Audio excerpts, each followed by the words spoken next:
Cita Agroindustrial.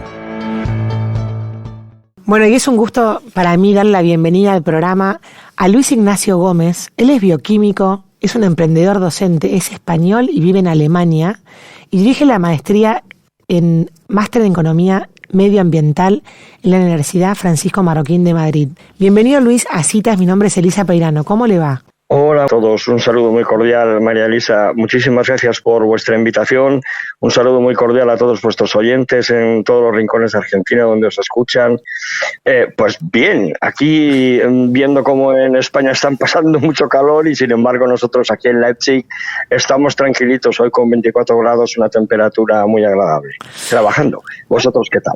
Bien, bueno, me alegro mucho que esté usted en Europa, Luis, porque estábamos tratando de buscar a alguien y por suerte lo encontramos a usted, que nos explicara un poco por qué se generaron estas protestas que se ven en los medios de los productores holandeses de los Países Bajos, ya que vemos que cobra como mucha relevancia en los medios y además que se ven fotos de supermercados de Holanda vacíos, ¿no? O sea, ya el punto llega tal a repercutir en la cotidianidad de los ciudadanos. ¿Nos puede contar usted por qué empezaron estas protestas y por qué son? Sí, bueno, todo esto comienza cuando el pasado 10 de junio la ministra de Naturaleza y Nitrógeno, sí, hay un ministerio en Holanda que se llama Ministerio de Naturaleza y Nitrógeno, Christiane van der Wal, presenta en rueda de prensa el mapa de lo que ella llama Programa Nacional de Desarrollo Rural. Uh-huh. Y a partir de ese momento los agricultores del país salen a la calle completamente desesperados. Lo que ha ocurrido y el motivo principal por el que hay desabastecimientos no tiene nada que ver con la producción agrícola, sino que tiene que ver con que los agricultores se han echado a la calle, uh-huh. Tiene que ver con que se han cortado vías de suministro, se han interrumpido procesos de reparto y esa es la razón por la cual en los supermercados hay ahora mismo en algunos alimentos hay escasez, ¿no? Claro. Esta propuesta que hacía la ministra, pues la resumo brevísimamente. Lo que pretende el gobierno holandés es reducir las emisiones de nitrógeno, mejor dicho, el uso de fertilizantes artificiales nitrogenados y, ya lo veremos más tarde, también algunos pesticidas, uh-huh. Para el 2030 de media un 50%. El problema es que esta media afecta de manera irregular a diferentes productores según estos estén situados. Por ejemplo, en Holanda hay determinadas zonas que han sido declaradas áreas naturales sensibles al nitrógeno, especialmente al nitrógeno, y el 70%, la reducción en estas zonas debe de ser del 70%. Y hay unas ciertas áreas Natura 2000 donde la reducción debe ser del 95%. Uh-huh. Solamente esta reducción del uso de fertilizantes en un país en el que, como muchísima gente que nos está oyendo, sabemos que ha ido ganando tierra al océano, al mar, con sus enormes y maravillosos diques, y que esos suelos son fundamentalmente arenosos, necesitan abono, va a suponer lógicamente pues lo que ya dice realmente el ministro de Agricultura holandés. Los agricultores holandeses deberán cambiar la forma de explotaciones intensiva a una forma de explotación extensiva, o bien reasentarse, es decir, cambiar el sitio de su granja, o bien abandonarla. Y claro, lógicamente los granjeros se han lanzado a la calle. Claro. Ahora, Luis, toda esta movida contra digo contra porque también lo vemos en otros países, ¿no? Del tema de afectar la producción y el modo que se viene produciendo. ¿Usted puede vincular esto con lo que está pasando en Sri Lanka o no tiene nada que ver? Tiene que ver desde el punto de vista de la ideología, de la teoría que se esconde detrás. Es decir, se pretende de alguna manera, por decirlo en palabras del ministro de Agricultura holandés, lo que se busca es lo que ellos llaman, en el marco de la Agenda 2030, agricultura circular. Uh-huh. Y lo que se pretende es fomentar la agricultura orgánica, la agricultura ecológica, frente a la agricultura tradicional que utiliza fertilizantes artificiales y pesticidas. Uh-huh. Este mapa que presentaban en Holanda o la medida disparatada del gobierno de Sri Lanka de no importar y no utilizar, prohibir la utilización de fertilizantes artificiales y pesticidas, al final lo que lleva es a pues lo que estamos viendo en Holanda, ¿no? Los agricultores tienen que abandonar sus actividades, tienen que cambiar de actividad, tienen que buscarse la vida, están abandonados a la pobreza. Pero no solo los agricultores. Lógicamente, muchos de esos agricultores viven de la venta de forraje para el ganado. Y lógicamente el ganado, los ganaderos también van a sufrir porque no van a poder pagar forraje para su ganado, porque lo van a tener que importar. Es toda la cadena agroproductiva. Ahora, lo increíble es que esto está sucediendo en un mundo en el cual también hay una guerra de Ucrania y Rusia, ¿no? Y hay un tema con la producción de alimentos que es que, digamos, se necesitan alimentos para el mundo. Yo creo que la economía, la agricultura circular puede venir una vez que ya está abastecido el mundo. En el mundo, digamos, la alimentación está garantizada. Me acuerdo que un español, un colega suyo, José María Mulet, dijo en este programa que la cosa orgánica, la moda orgánica era para cuando están las heladeras llenas, ¿no? Una vez que ya estaba abastecido la comida. Si eso pone en riesgo, Sri Lanka tuvo un descenso de producción del 50%. Si pone en riesgo digamos, el acceso a la alimentación básica, realmente es un problema, ¿no? Vamos a ver, en Sri Lanka, no son palabras mías, voy a citar al presidente del Parlamento de Sri Lanka, Mahinda Yapa. Tuvieron que suspender la medida 7 meses después de haberla implantado por la amenaza inminente de hambruna para toda la población de 22 millones de habitantes. Claro. Hay una cosa que tenemos que comprender. Como bien decía Mulet, este de la agricultura orgánica es un problema de ricos.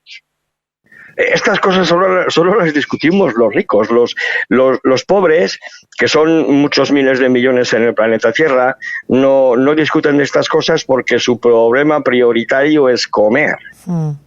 Su problema prioritario es no morir de hambre.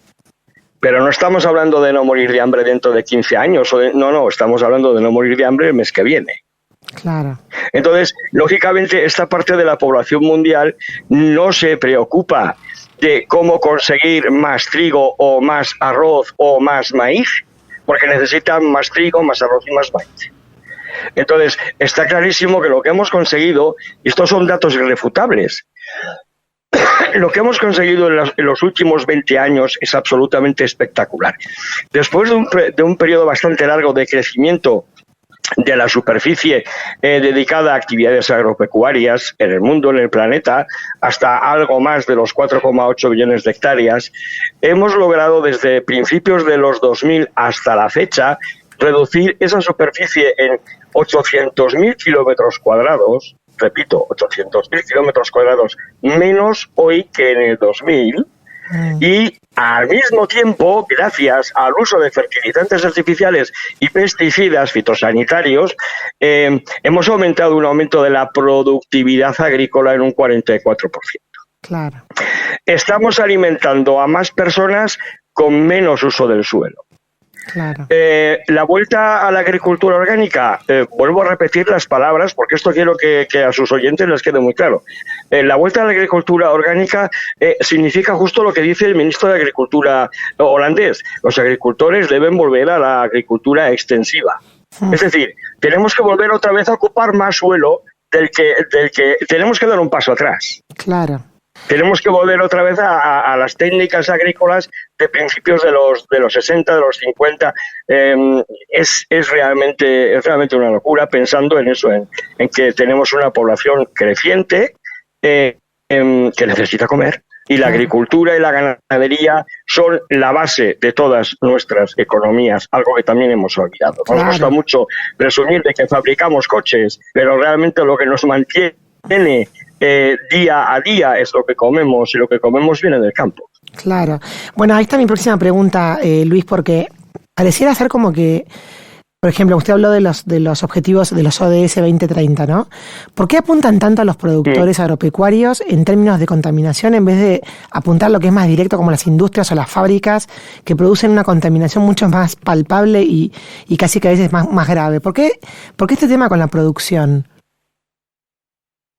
Bueno, yo no sé cuál es la percepción que tienen ahí en Argentina, ¿no? porque depende, esto que me comenta depende muy mucho de qué políticos aplican qué medidas en nombre de los objetivos de desarrollo sostenible de la Agenda 2030. Claro. A nivel global yo no lo veo exactamente así. A nivel global yo lo que veo es que hay una acción o hay accionismo que los políticos empiezan a situar ya en absolutamente todos los campos de la actividad humana. Claro. La agricultura, la ganadería, la construcción, las infraestructuras, la industria.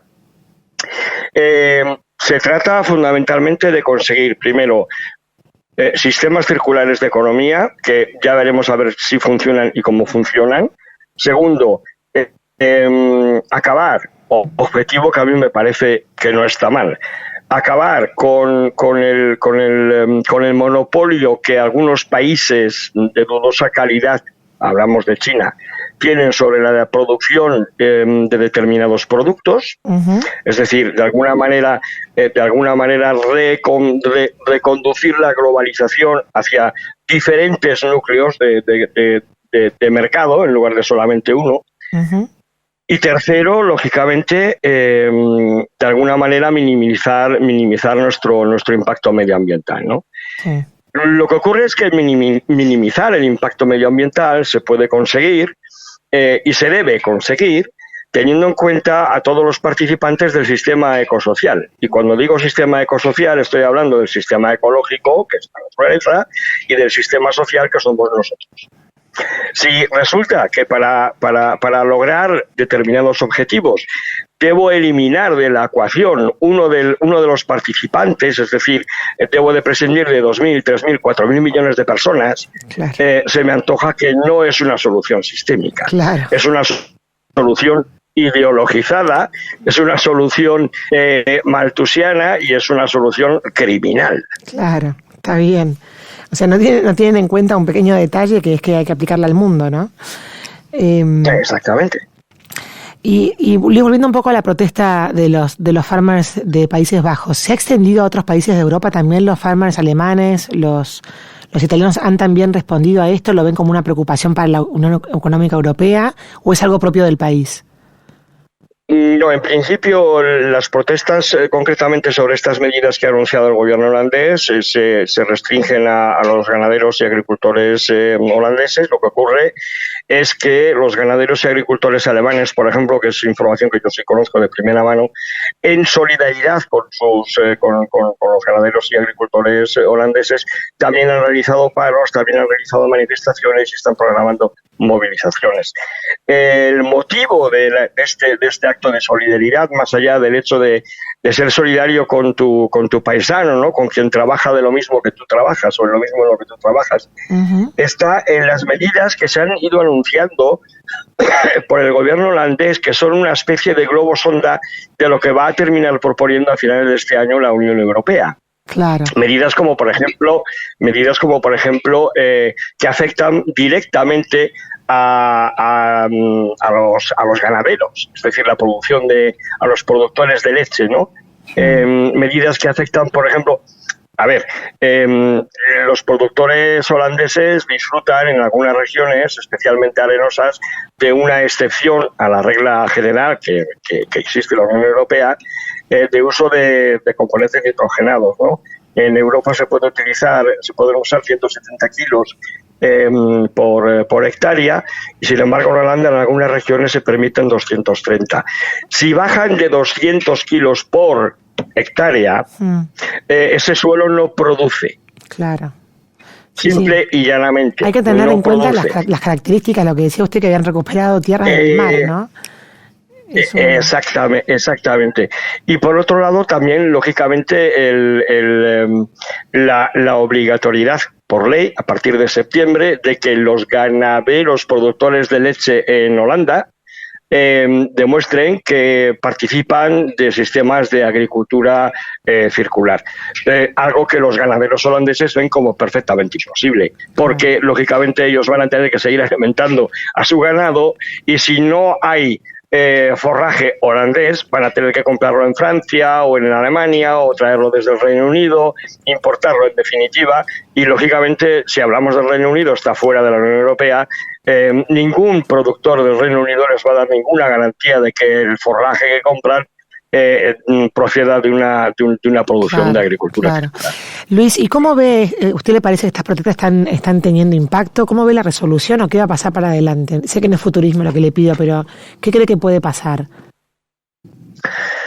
Bueno, la respuesta más adecuada creo que a su pregunta es que, pues no lo sé. Me imagino que dependiendo de la presión que puedan ejercer los ganaderos y agricultores holandeses, también se están uniendo algunas asociaciones de consumidores. Es interesante. Claro. El gobierno, no creo que el gobierno cambie los planes. Lo que puede hacer el gobierno es aplazar los planes. De momento, estamos en lo de siempre. El gobierno decreta una medida que afecta directamente a la economía de un montón de personas y entonces lo que hace es extraer rentas de otras personas y ponerlas en manos de estos afectados. El gobierno holandés acaba de anunciar un total de 24.300 millones de euros en un llamado Fondo de Transformación para el 2035. Estamos hablando de una cantidad enorme de dinero. Pero claro, los agricultores que van a recibir ese dinero lo van a recibir porque no producen, luego ellos no generan ingresos y como no generan ingresos no pagan impuestos. Ya veremos a ver de dónde saca el gobierno holandés los 24.300 millones de euros. Claro. De los fabricantes de coches, claro, de los fabricantes de ladrillos, son los eternos misterios. Al final me imagino que terminarán recurriendo a generar deuda, que es lo que termina empobreciendo a cualquier país, a cualquier sociedad. Qué difícil. Luis, la última. ¿Usted le parece que lo que pasó con Sri Lanka, que a los 7 meses nos contó acá que tuvieron que revertir la medida porque iban hacia el hambre, puede servir como ejemplo para que el resto de los países no sigan ese camino? Debería servir como ejemplo para que el resto de países no sigan ese camino. ¿Qué ocurre? Que los seres humanos no aprendemos nunca de experiencia ajena y siempre hay algún iluminado que cree que él lo va a hacer mejor. La historia nos ha demostrado que el comunismo es el mayor desastre social, económico y ecológico jamás puesto en práctica en la historia de la humanidad. Y sin embargo siempre hay algún iluminado que cree que es que los comunistas no lo hicieron bien, pero ellos sí lo van a hacer mejor. Ese es el problema. Bueno, Luis, la verdad que ha sido súper interesante escucharlo. Le agradecemos muchísimo por estos minutos con citas y lo comprometo a quedar en contacto por seguir de cerca lo que suceda ahí en ese continente. A su disposición quedo. Muchísimas gracias por la invitación. Repito mi saludo a todos sus oyentes. Muchas gracias. Adiós. Bueno, y así pasaba en la cita agroindustrial Luis Ignacio Gómez. Él es profesor en el Máster de Economía Medioambiental en la Universidad de Madrid. Es un español viviendo en Alemania que nos contó de primera mano qué sucede en el mundo de la agricultura con las protestas de los farmers en los Países Bajos.